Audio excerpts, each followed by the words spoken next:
What's going on, everybody? Thank y'all so much for being here. I hope you guys are excited because I know I am. Why? Because this next hour is going to be so jam-packed, full of hope, positivity, optimism, the whole nine, baby. And you got to tell yourself that I will not be denied of the things that I want out of this life, because you are here today being excited. Just as beautiful as it is outside, as beautiful as the individual watching it. Pull up a chair, grab a couple of shots, let your hair down, and kick your shoes off, baby, because we getting ready to kick things over the bang. Let's go! Joseph JAFFE is not famous. I'm kind of famous. I'm Jerry Springer. And JAFFE is no host. He'd be lucky to be in my audience, let alone on my show. Well, maybe he's crazy enough to be on my show. I take that back. And that's not a good thing. Am I being overconfident? Am I becoming complacent about complacency? I think you are. Oh, he's not the Messiah, he's just a very naughty boy.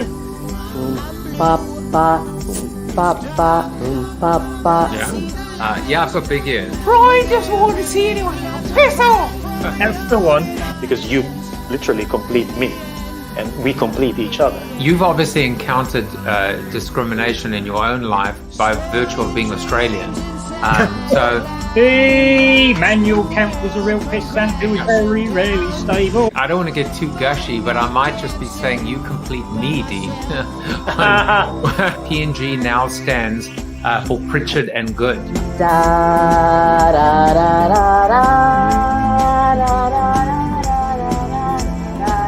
Branding is not a bad blind date. Look at you! You are insane! How did I do that? You're How insane! did I do that? You're insane! Well, welcome everybody. It is Wednesday evening. Let me check. Yes, it's October 20th. The days become weeks, the weeks become months. But one thing stays the same, and that is the essence of what a brand is, which is relationship, consistency, connection, and Joseph JAFFE is not famous. Well, I'm absolutely thrilled. We have a bumper show, as always. Tonight, well, I'll talk about him in a moment. I'll gush. Brian Fetherstonhaugh is my guest tonight. Wonderful, wonderful conversation with Bamani X on Monday, Nancy Duarte on Tuesday, and Dion Johnson tomorrow. She's sleeping soundly right now because she is in the UK, but someone who is awake, we hope, is Brian Featherstone. And Brian, let me tell you, besides being the CEO of Longview Talent Group, he was the big boss, and I mean the big boss at Ogilvy when I joined. I think he was, let me see if I got this right, he was my boss's boss. Maybe one more up. But you can see in his eyes and you can see in his smile, the man is full of compassion, and it's so good to see him again after all these years. And after Brian, we've got King Kaio. King Kaio, he's a creator, he's a poet, and he will be performing a 2-part poem, and I cannot wait. Now let's get into the crypto discussion. And as always, if you are new to the show, you won't know, you now know that if you point your phone to that QR code, you'll get yourself a JAFFE coin. It is all part of my commitment to the streaming era, to live viewers. This QR code is only live as long as the show is live. So you can watch the show post, but the QR code's not going to work anymore. And I just love this little way of giving back to my community. Well, another way to connect is my new NFT that I just launched. I'm so excited about this NFT. You see two in front of you. One is a sepia gold tinted toned VIP not for sale NFT that goes to my guests. Brian and King will get one of those tonight. But the one that is filled with color, well, that one is for purchase. And not only is it for purchase, but you can actually sell it and resell it. And it's just a beautiful way of being able to join in on this JAFFE economy, this JAFFE experience. And what you see in this NFT is actually a mosaic of the first 50 interviews on the show.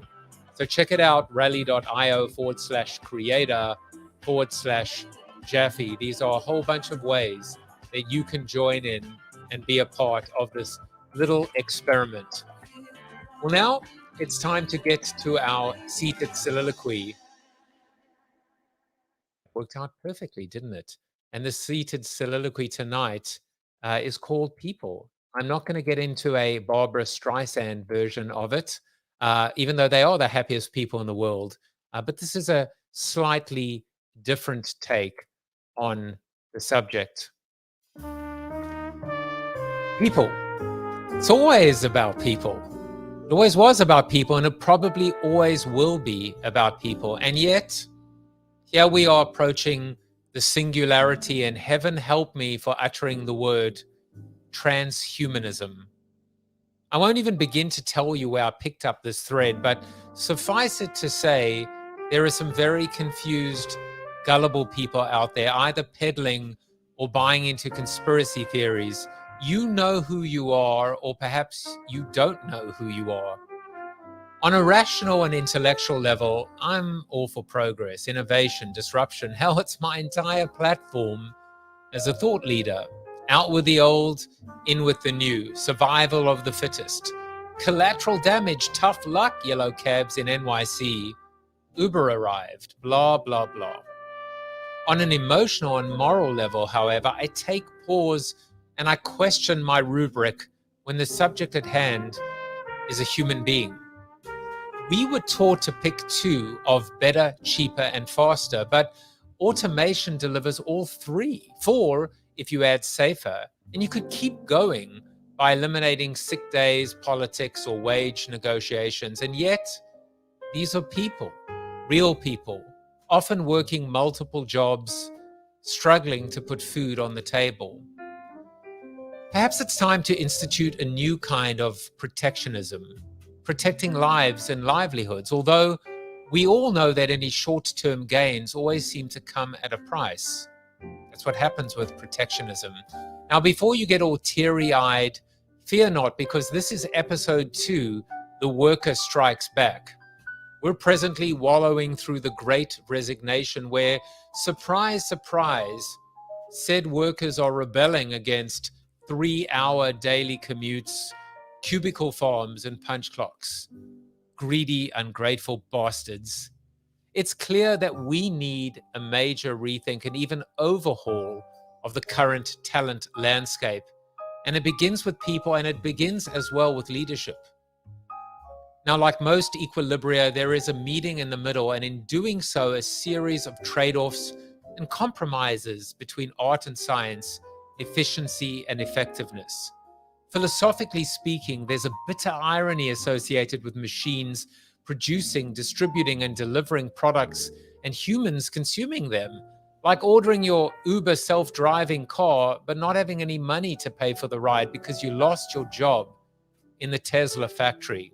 Now, my guest tonight is on the forefront of this talent revolution and ensuring that in order to make sure that we all move forward together, new skills will need to be trained and learned, old skills unlearned, and new jobs formed. And it begins, as I said before, with leadership. One door closes and another one opens, hopefully.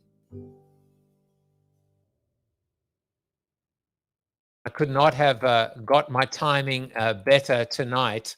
Amazing how all the music, that is just fluke, my friends. Well, guess who is here? You know what? I'm not even going to say guess who's here. I will rather put the message on the show when Brian is on. Let me introduce him.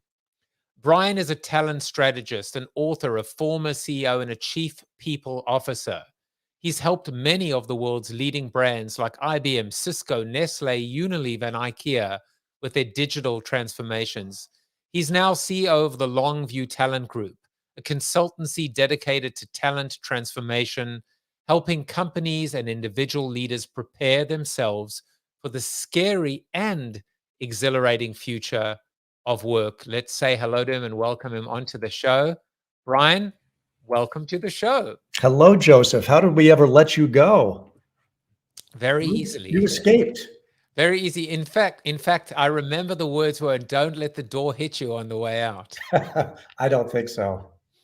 I will tell you, and I mean this, that it was the worst decision I ever made. It was a loss for me. I felt a kinship to not just the brand and not just the red carpets, but to the people. I really felt like this brand team was my family. And I left for the wrong reasons. I left for money, I left for status, but what you can never buy is family. So trust me, the feeling is mutual. Now, let me tell you, I have a few people that want to say hello to you. Remember Faith James? Faith is here, and she said, Hello, Faith James. "Why does she put the hearts next to your name? I don't understand." And she said, "Safer being relative." I get it. I get it. Or a window open. So that must be in reference to the door. And Faith says, "So not true. You were loved, Joe." Well, Faith was my boss. So that is good to hear after all these years. And Ritesh Patel is here as well. Another Ogilvy connection. Evening, chaps, he says. So it's good to see people that are here. Enjoy the show, comment along, and we will keep you engaged as well. Brian, today is a National Suspenders Day, and a new segment on the show. I just basically now bring my guest in and ask them a question about the day. Have you ever been, ever will be a suspenders man? I think for Ogilvy costume parties, since it was the David Ogilvy signature move, but it's not my thing. And yes, it was very much his move as well. So everything happens for a reason, that today is National Suspenders Day. Yeah. So moving right along, what we do here with this incredible budget, you've already commented in the green room about the makeup and about the hair and the lights, etc. But we actually have an entire writing team and a team of private investigators, and they go into the field to find out, I don't know, secret skeletons about our guests. And so we call this segment Fun Facts. And Brian, this is what we found out about you. I think the world has always known that you were a rock star. But it turns out truly that you are a rock star. You played guitar and harmonica in a rock band in Istanbul. So not only a rock star, but a global icon as well. Tell us about this, about your rock experience in Istanbul. Well, it was at a big, huge company meeting. And one of the days was designated as the day where you can sort of take time off and have a formal dinner and talk with your colleagues about big, weighty business topics and opportunities and so forth, which was kind of nice. But a number of us said, "No, let's not do that." So what we did instead was we rented out an Orthodox church in Istanbul, right beside a whorehouse. And we had prearranged where our lead vocalist was from Singapore, and our rhythm guitarist was Jerry from Hong Kong, and our drummer was our chief IT officer, and I played guitar and harmonica. And we put on a rock show. We had trapeze artists, various people in chains hanging from the ceiling, and for the same budget, we had a blast. The stage was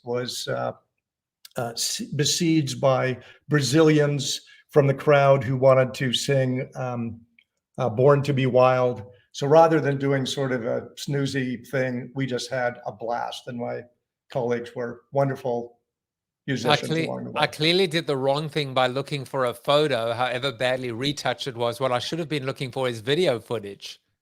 I'm not sure it exists, but it was a wonderful thing. When people talk about, hybrid work strategies and how should we use live experiences, that's how you should use a live experience.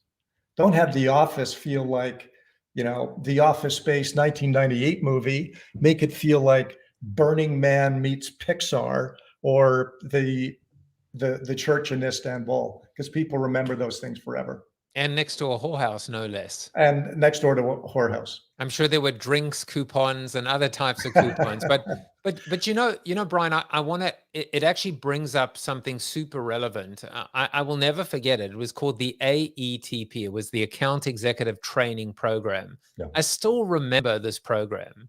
I still remember the investment that was put into us as client service people at Ogilvy. You just don't see that anymore. You don't see companies investing in training and development. At least I haven't seen it like that program. So I think it applies on many levels. It applies to training and development. It applies to experiences. And would it be fair to say, that when times are tough, in particular, that companies are cutting the wrong budgets. They're cutting their people budgets, and they're losing so much intangible benefit in the process. When people talk about the Great Resignation, the word resignation is, giving up. And on the employee side, I actually think they're not resigning, they're discovering something new. The people who are resigning are a lot of companies. They're going, you know what? Nobody's going to stick around here, so I'm going to give up. I'm going to stop providing these big cultural experiences or the training programs, the really meaningful, sometimes pretty expensive ones. And those sometimes are the people who are resigning.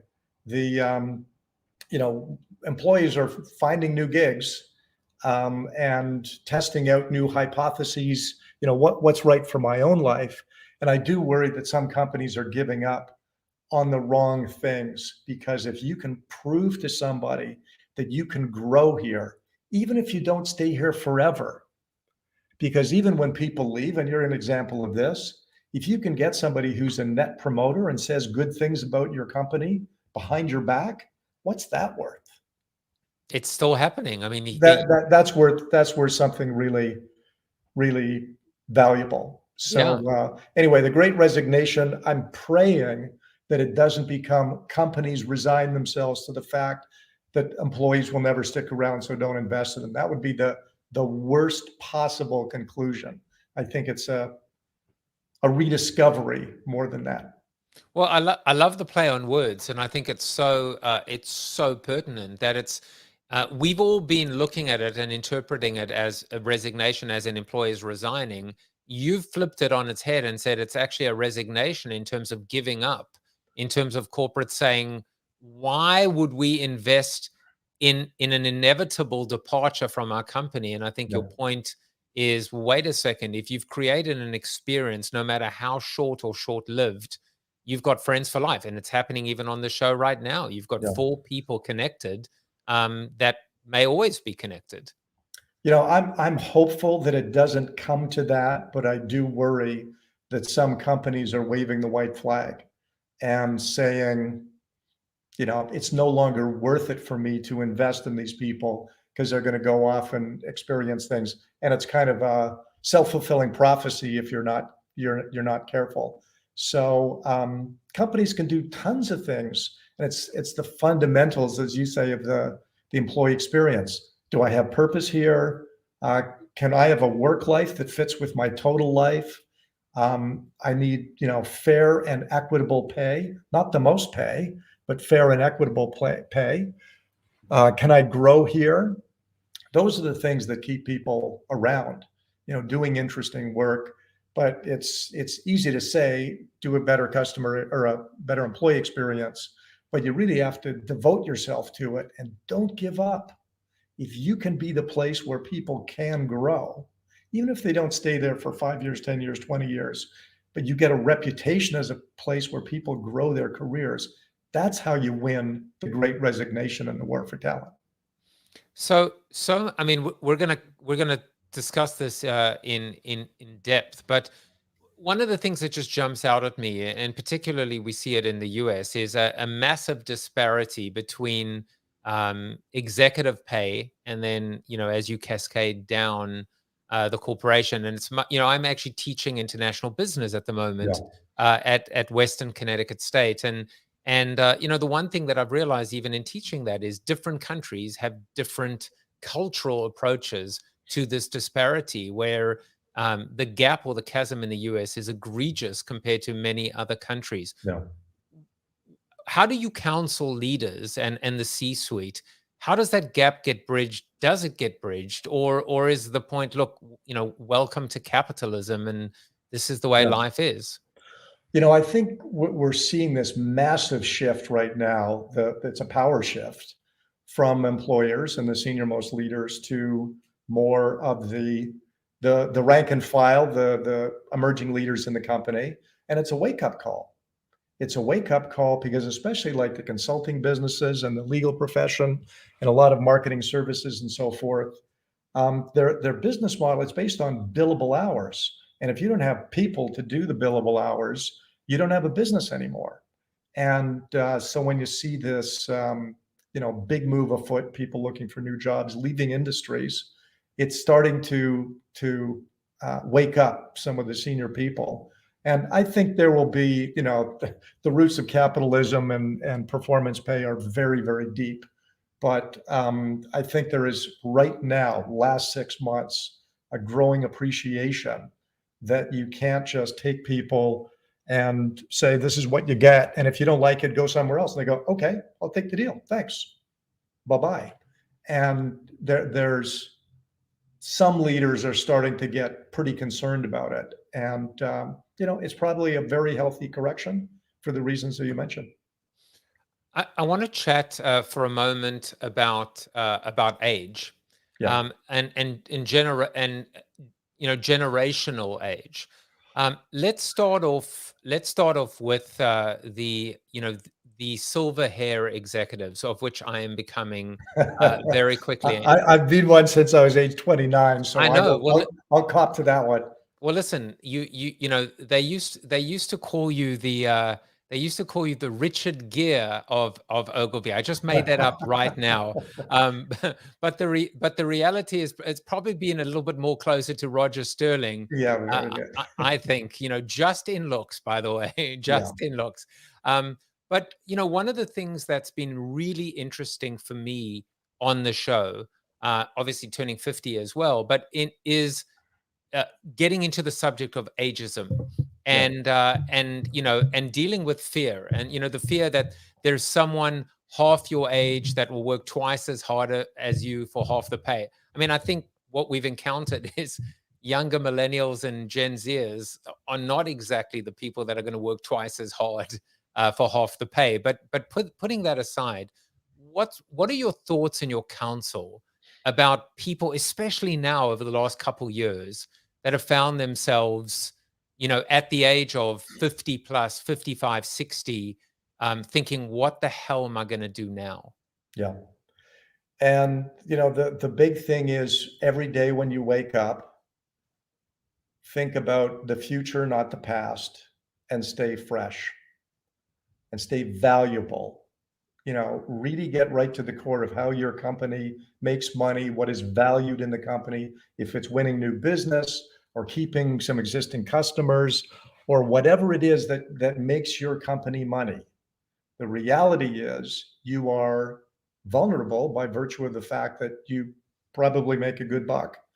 And there are other choices. You can hire outside the country, you can hire outside your age cohort. And so it sort of is what it is, and it probably always has been. And I think you just need to stay fresh and relevant every day. I talk to people who said, when I was, in 1998, I did this with Time Life or whatever. I go, who cares? Take all the active wisdom that you know and put it into the future.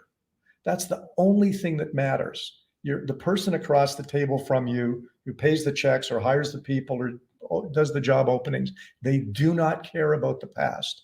They only care that what you know and can do and the relationships that you have project their success into the future. So literally, when I'm talking to people about their language and in interviews, don't talk about, direct marketing, talk about performance marketing, talk about how you know some things that can make their next 1 to 2 years more successful. And it's just a reality. Joseph, there are 3 massive trends in the future of work. One is the digitization of everything. business models, customer relationships, employee relationships, etc. It's been happening for 20 years. It's happening for the next 20, but it's really driving a lot. The middle one is the generational shift.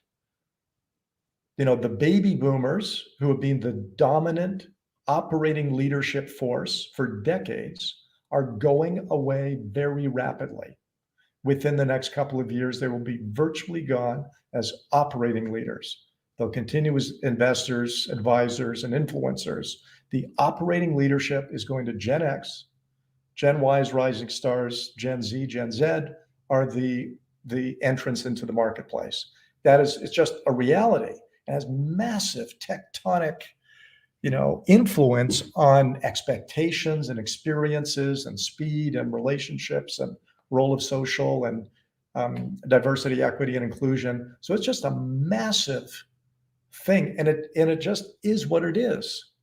And if you are in the older age cohort, fight every day to stay fresh and stay future relevant. No, there's no resting on the laurels. It just doesn't work. And what was the third trend? Third one is the ascendancy of well-being in the workplace. Partly influenced and accelerated by the events of the last couple of years, but it's now the workplace owes me a safe work environment and purpose and emotional health and mental health and cyber health. It owes me that. That's a new mandate. So again, as you look at these three monster trends, digital everything, generational shift, and rise of well-being, that's what's driving everything. And those are the big ones to really, really pay attention to. I love that. Faith says, stay fiercely curious, and Ritesh adds, oh, good digitization. I can stay employed for a few more years. Well, Ritesh, maybe not, because you better get ready for the metaverse, my friend, because because Clubhouse is so 2020, it's now the metaverse. But Brian, that last point is a very important one. This idea of it owes me.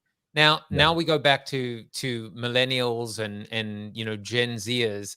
We talk, and maybe it's generalization, and maybe it's a stereotype that is a dangerous one for older people. But there's this idea of self-entitlement and instant gratification, and certainly. Yeah. But if we spread that out now, what you're saying is the corporation owes all of its employees now. This is not a privilege, it is a right now. So I guess the two kind of questions, sandwiched together. One is, I would love for your thoughts on how to engage, how to attract, how to retain a younger worker today. And then the other one is this idea of like self-entitlement versus this idea of a company now has to step up and recognize that there isn't just an employer-employee relationship anymore. It's a lot more complicated. Yeah. So I think in terms of, attracting and fighting back this, the Great Resignation or whatever you want to call it, it's purpose, growth opportunities, fair and equitable rewards. It's pretty basic stuff. Can I grow in your organization? Do I have a good boss? Those are the things the factors that add up to what an employee experience is. It drives employee engagement. It drives employee retention. So they're just fundamentals, and you can't escape that. On the issue of well-being, there's no question that the aperture has shifted from, dental plans and pensions to a much bigger sense of health and wellness. So there is some financial wellness. They owe you a paycheck and maybe some long-term savings opportunities. But they also, employers do owe help on mental health. And there's a big debate, and it's a very legitimate debate. How far do I go? Do I do sex and marriage counseling? Do I do family members, not just the employee? Do I buy therapy dogs and therapy animals? Like there's some really serious questions. And I think these are now choices that employers are going to make, which is if I do them, it has benefits, attractiveness benefits and retention benefits. And if I don't do them, it could have some consequences. And I think as long as companies really acknowledge that these needs exist, and then they decide whether to serve them or not, it's going to be quite interesting, because I think you'll get a very differentiated, set of companies who say, you know what, I'm all in. I'm going for mental health and wellness, and we're doing yoga and we're doing mindfulness at company expense. And I'm not just having the employee assistance hotline when it's already too late. I'm going to do proactive mental resiliency training, which I'm actually a big fan of. And so companies are going to make some choices on how they want to stand out. Some will go, you know what, it's really stripped, but you get a good paycheck, knock yourself out.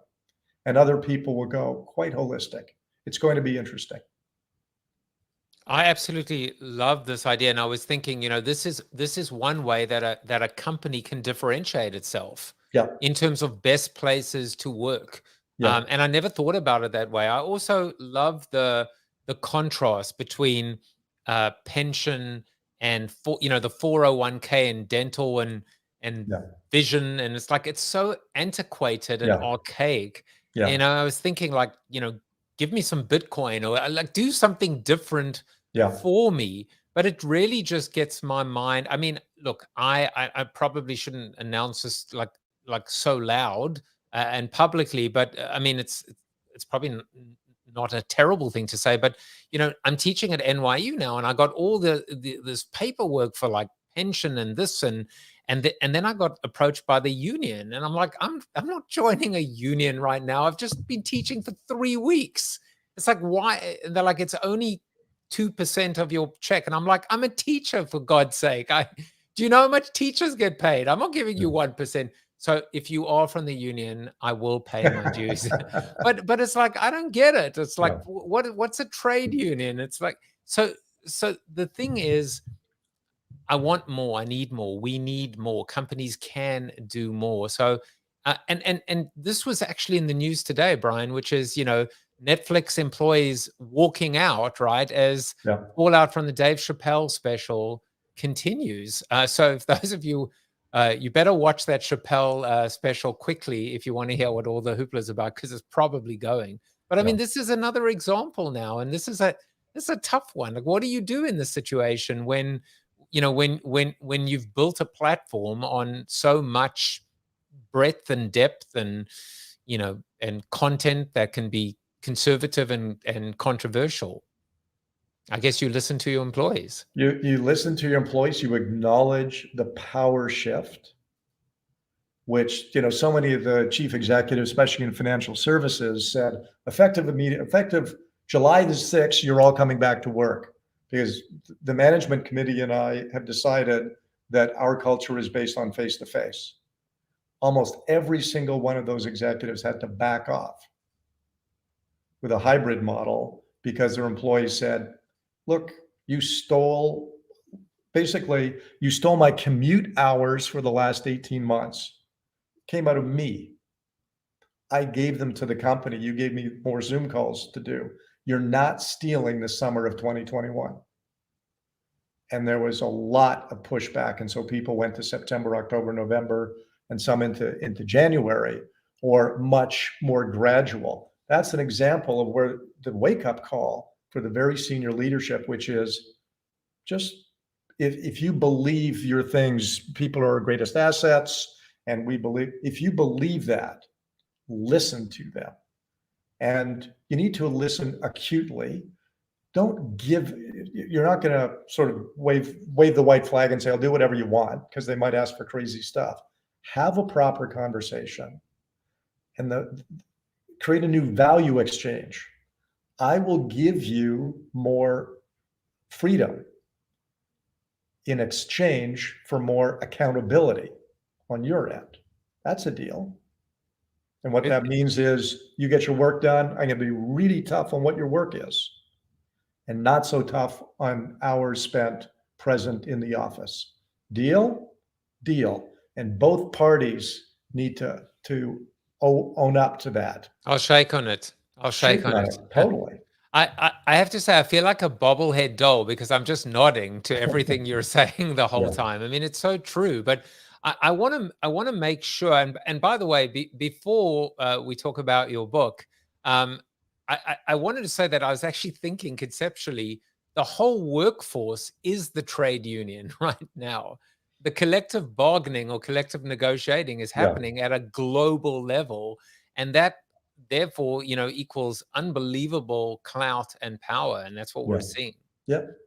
And companies just need to make informed choices. Some of them will go, that's crazy, we're not doing it. And they're allowed to do that. They just need to appreciate the consequence of taking your attrition from 15 to 42%, or taking it from 7, the wrong people leave. And again, companies are free to make these choices. Just make them eyes wide open. The world has changed forever. Digitization, generational shift, and the ascendancy of well-being. That's what's driving, and it's nothing to do with, pandemics and whatever. That's an accelerant. Yeah, indeed. Well, now I'm just going ahead and plastering the long view all over. Bless you, Joseph. All over the streaming screen. And just to let you know that you can buy the long view, just go to the longviewcareer.com. Well, welcome to the author, the secret society, the author circle. Yes.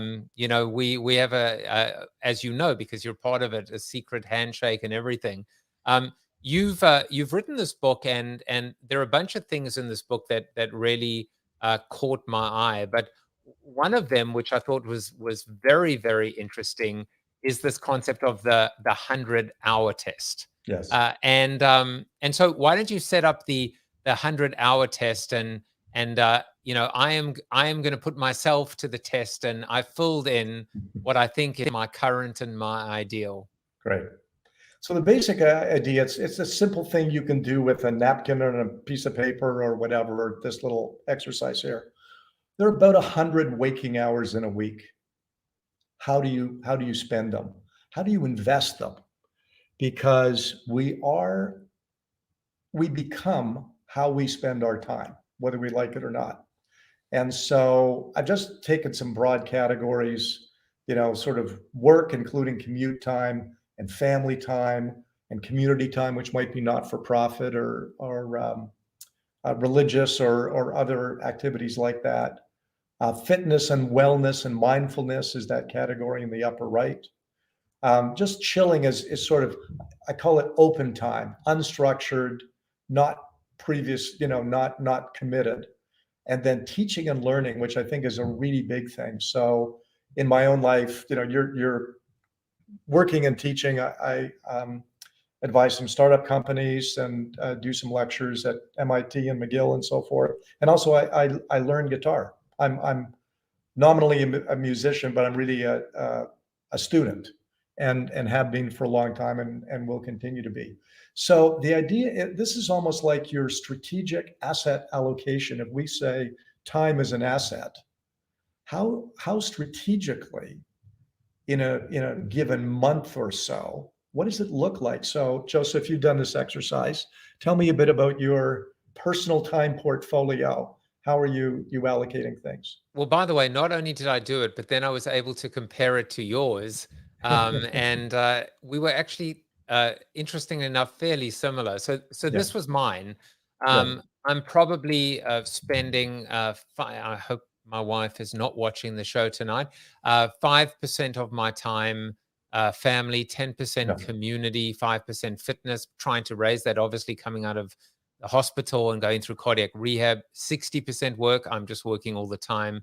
10% chilling, but it might be less. And 15% teaching and learning, which could also be, confused with work, because it is, I'm teaching at 3 schools at the moment.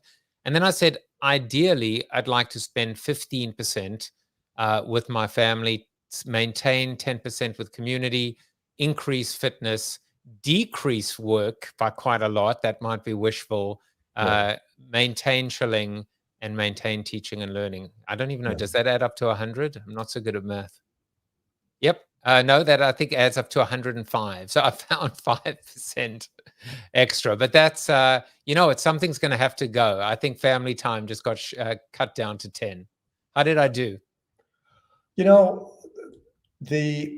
Everybody is different, and sort of what you do is you actually spend some time, and you can do it. It probably took you, 20 minutes or so to think about how you currently spend your time on average, and just take a very clear-eyed view of that. Not all of us spend all of our time in the gym and doing not-for-profits. We do other stuff. So first, just a clear-eyed view, and that is how you're spending your time. And just look at it and ask yourself, is that sort of giving me the yield in terms of happiness and purpose and success and, life success? Is that giving me the yield that I'm looking for? And, if it could be better, then you say, I wonder if I took 5 hours from traditional work and putting it into learning and teaching. Because the non-work slices of the pie are very nutritious and energizing. They're vitamin supplements for your work life. And so often you go, well, I'm taking 3 hours away from work and I'm wasting them. I'm not going to be as good at work. It's very likely, if you invest them wisely, you're going to be much better at work. Going to, for example, in my community stuff, I've been on the board of Goodwill Industries, not for profit for a long time. I love it. I come back from a 1-hour meeting ready to, chew the walls and conquer the world in my business life. Or I take an hour from my traditional work and put it into, advising a young startup. I learn things. I get energy from that helps make my traditional work slice much more effective. So it is very hard to carve out. Usually what happens is you take a look at that big slice, the work one, and you have to carve out things that don't give you joy. In the words of Marie Kondo, does it give me joy? You look at every hour or every task, does this give me joy? If not, you try and offload it and reinvest it in a family thing, in a community thing, in a mindfulness thing that makes you sustainable. And so this is, the burnout on the right. I bet at times in your life and in my life, I have been a borderline burnout. And I catch myself, and I discovered this thing quite a while back and said, this is not sustainable. I can work 100 hours in a week. I've done it once every 5 years for my entire career, from massive crisis, massive pitch, save the world, travel around, whatever, 80, 100 hours. I can do it once. It is not sustainable. And so my proper cruising altitude is a much smaller number, punctuated by these other things. So the time portfolio on the right is of an actual person who used to work for me, fantastically successful, burned out age 40. Wow. And fortunately recovered, recalibrated, and became a very successful chief marketing officer on the West Coast. But this is not sustainable. This is like, I like chicken, but if I eat it 7 days a week, 3 meals a day, I would be a pretty boring boy. That's the equivalent. So people need to think of how they are strategically investing their time. And it's one of the things that gives us resiliency and sustainability. You can do anything once or whatever. These little reinvestments are very powerful. I do love that, and I love just the simplicity of being able to say, I need 5%. 5% is moving from here to here, Yeah. and then suddenly, guess what? If you've got 40%, then you need to now allocate it and work smarter, not harder. Yeah. Now we have just time for one more thing. I always come up with which I think is a great way to wind up today. This is the quote that I found for you. I want to look back on my career and be proud of the work and be proud that I tried everything. Yeah. I love this now in context of this conversation, because we shouldn't be looking back when looking for a job or figuring out what to do with ourselves, right? We should be future forward and future focused. But this is different. This is looking back in pride. And this is actually a quote from Jon Stewart, and being proud. And certainly I was proud of the time when I was 17 layers underneath you, but I looked up to you literally and figuratively. And it's just such a joy to have been able to reunite all these years later. And Ritesh says, great to see you both. Nice chat, and what a fab statement to end the show. Bravo. Stay safe and stay well. So Brian, just before we tuck you into the green room and welcome King Kaio, who will perform a beautiful poem for us, I do want to make sure that Fanzo, who is our resident expert on Wednesdays, on Wellness Wednesdays, this is what he sent in today. And then afterwards, we will go to our creator. That's right. What's up, friends? Brian Fanzo, iSocial Fans here. And one of the things that I'm seeing in the trend around both the creator economy and really this Web 3.0, especially within the NFT blockchain space, is there definitely needs to be a prioritization around what this will mean and the role this will play within our mental health, and really a shift in a lot of places and things that many of us probably weren't expecting to go, me included. If you would have asked me if I would be playing in crypto or NFTs a year ago, I would have said, no, I'm not in the financial world. That's not the place where I'm spending my time. Yet with these kind of emergence of this creator economy and this decentralized capabilities that the blockchain offers, it's really changing the way we can look at monetization, changing the way that we can look at building our business. But with all that change also comes new pressures and new influences.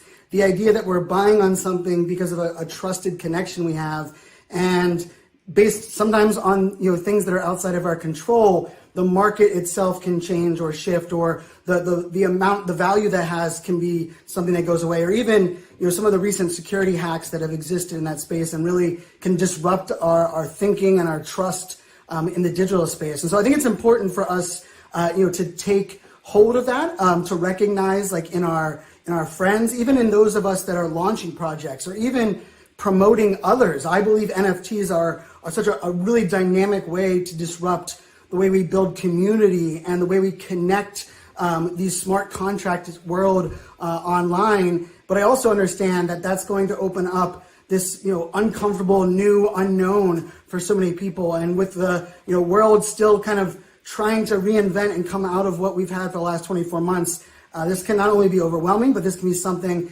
that can set us back and can walk us into a new mental health scenario that maybe we weren't prepared for. So just putting it out there, make sure that we're checking in on ourselves, make sure that we are aware of some of the new influences that might shift our energy, our mood, and might even we have to adjust the time of day or the way that we're approaching them, or even better yet, make sure we're checking in on each other, that we are not only taking care of our bodies, but also taking care of our minds. That's all I got for you today. Cheers.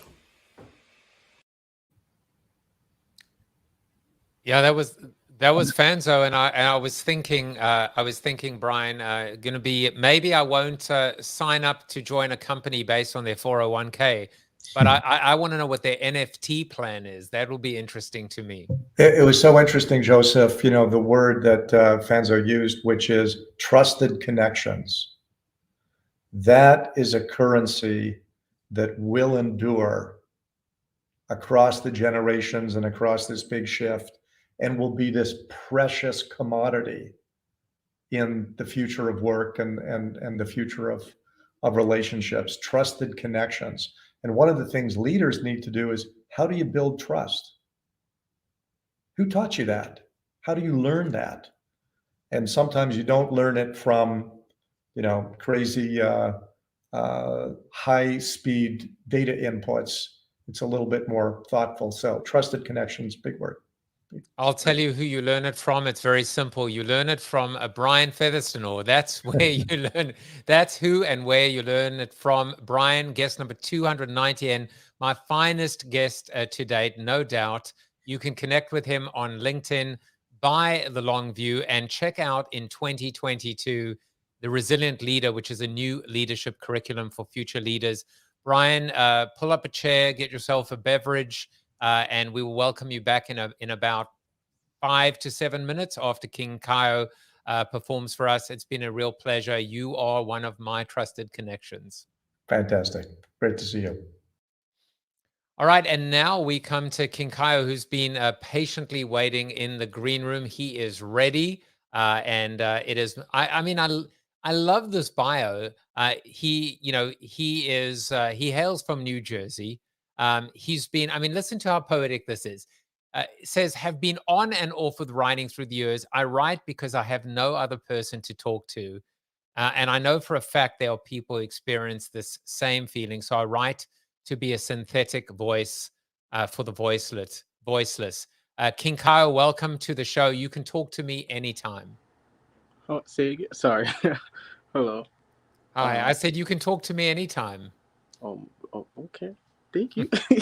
All right. Well, I am going to go into the background and I'm going to give you an opportunity to introduce what you're going to be performing. Take it away. And then Brian and I will be back.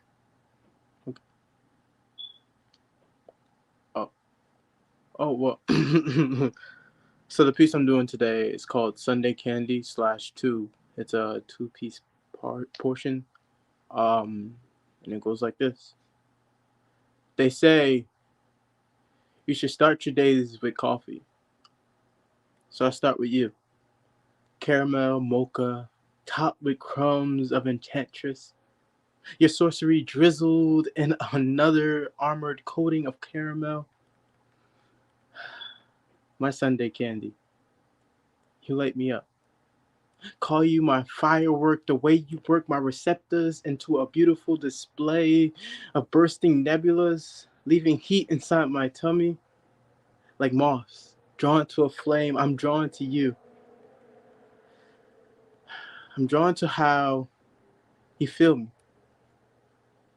But you're the fire, but your fire is crack, cradling my spirit when my tongue swims in currents of you.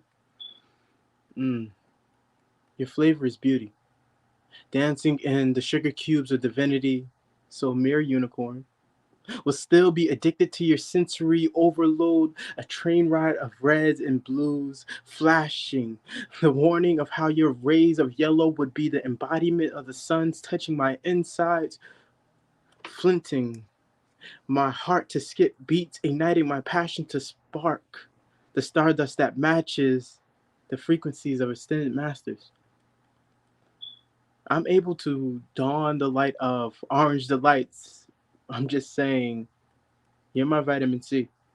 Preventing scurvy, now my skin glows when I'm baptized in you. Showering my arteries in your garden sensation, a deep dive into an overflowing bathtub covered in the greens of jasmines and lavenders. Smoothly floating through a violet storm, tremoring my soul into an eye where all the soothing pleasures reign around my digestive system. Knotting my intestines into a bow, tying you to be present in my epithelial cells. And do you go, allowing your fingers into the chambers of my heart.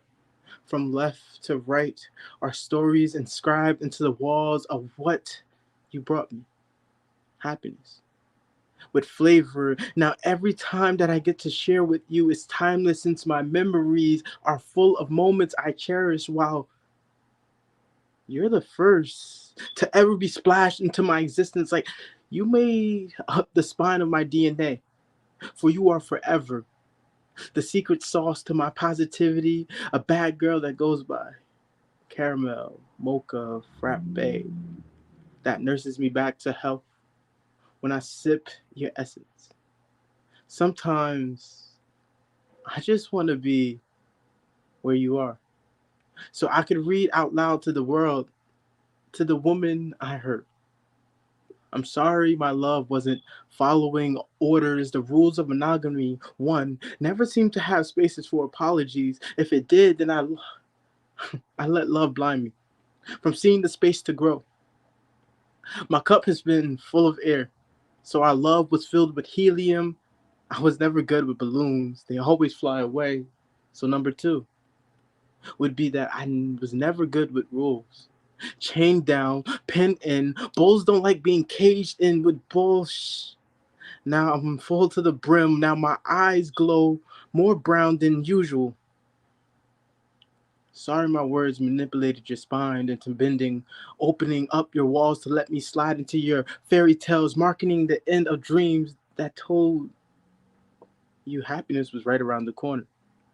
Because we tried to skim past the rising action, only caring about how we climax, never planning for a fall. But I thought our New Year's resolution was to never forget the fairy tales. That the journey is the best part because it's the only time we get to be naive, get to separate from being adults. I guess I wasn't ready to grow up. And that mindset was child's play. A movie that came to an end. So to the woman I love, my love for y'all always seems to be misplaced, but it comes in different forms. It's usually floating in and out of the ether since it comes in overabundance. I deeply appreciate you for existing, for giving birth, for being what my God looks like, for what perfection is defined as, for being the stars, planets, nebulas, galaxies in your universe that I just so happen to be a side character in, supporting you through the weight of gravity.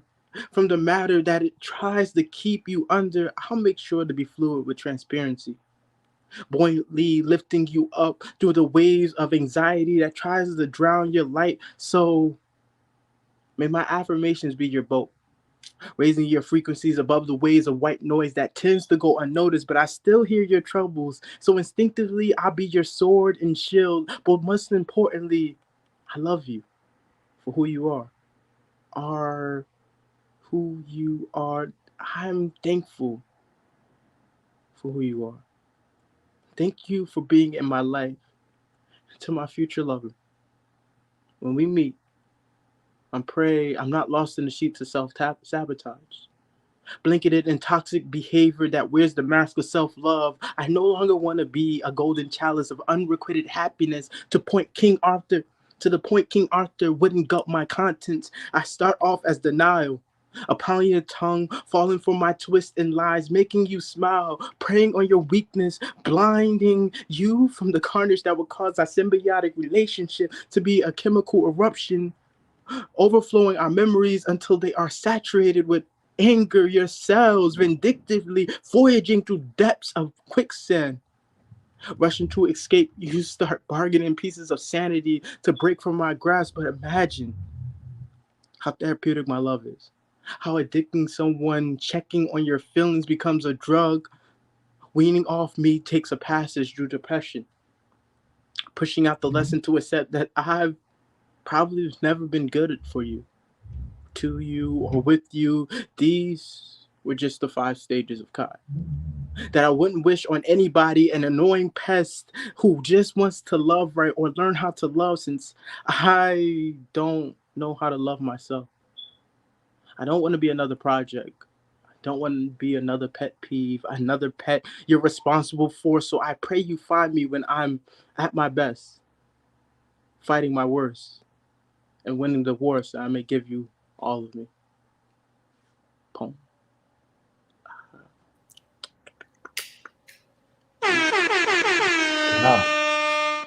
My lady.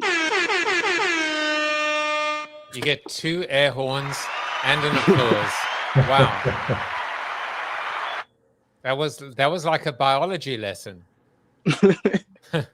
Yeah, I say I'm a science fanatic or so forth. Like I like talking about DNA and little portions of humans. Like I like the thought of like thinking every human is made of atoms, and like stars are made of atoms too. So we're technically stardust, and we are made of DNA. So why can't we be space and also on Earth?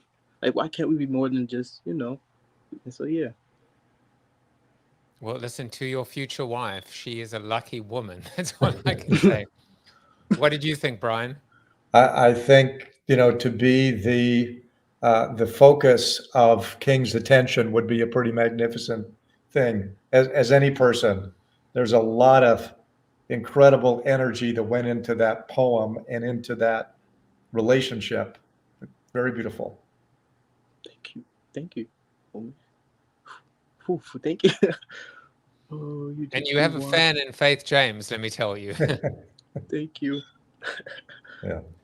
It was amazing. And also, you know, I've had so many spoken word poets on the show, and it's just, it was wonderful. Just, you know, just your rhythm, you know, how you sped up, you slowed down, you kind of almost pause mid-sentence at unorthodox places, and yet it just flowed. You know, the whole thing flowed, even though it was just filled with unpredictability and almost, I don't want to say instability, but it kind of almost was like the life of a relationship. It sped up, it slowed down. It was really beautiful.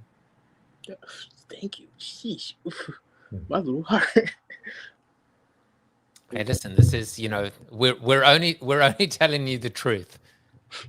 So let me, you know, we were asking you before in the green room just about what you've been doing, you know, over the years. Just tell us what's coming up for you, virtual, physical, how you are staying sharp, how you are fine-tuning your art.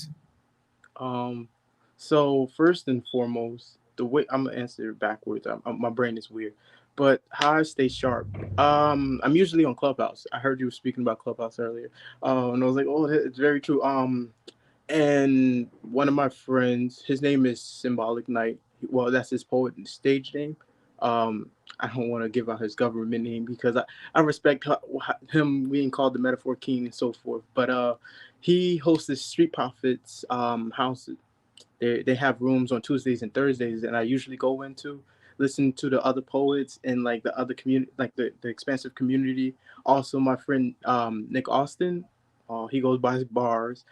He has a clubhouse too, and he hosts rooms where like he can help you with your like the cadence. Like if you have questions on Saturday, like it's usually called Sweet Poetry Cafe, and I go in there, you know, practice, listen to other poets, still like advance my craft while also being able to write. I'm usually on Clubhouse. I also live close to New York, and since I live in Jersey, I do a lot of shows in Camden and also some up here. If I find shows in New York, I usually go out to New York. If somebody's like, hey, you want to come do this show? I'm like, yeah, sure. I come through. I do a lot of virtual because I'm kind of demanded in some senses, in some spaces. So I'm like also making sure I'm getting there like on Zooms or just another YouTube call like this. Dang, I guess Well, you're busy. You're busy, and look, I have to tell you that first of all, I think we need Brian. We need cadence lessons maybe for people that are in job interviews, that are giving keynotes or pitches. Can you imagine that rhythmic approach to just disrupt the monotony of what might be a normal conference call? I think he could have something going there. And including the use of silence, which almost nobody does anymore. Very powerful. Indeed. Well, listen, there are two people that are going to get the final word tonight. One is Chuck Norris, who always determines, you know, he will tell you, King, how you performed, and he will tell you, Brian, about what he thought about your words of wisdom. But then after Chuck Norris, I feel that the mic drop comment has got to be Faith James's. So first, let me ask you, Chuck Norris, what did you think of the show tonight? What did you think of my guests? You are Chuck Norris approved. And here is Faith James's mic drop moment, and I will be back tomorrow. She said it was like a love-making session. That's how it goes. I'll be back tomorrow. Goodbye, everybody.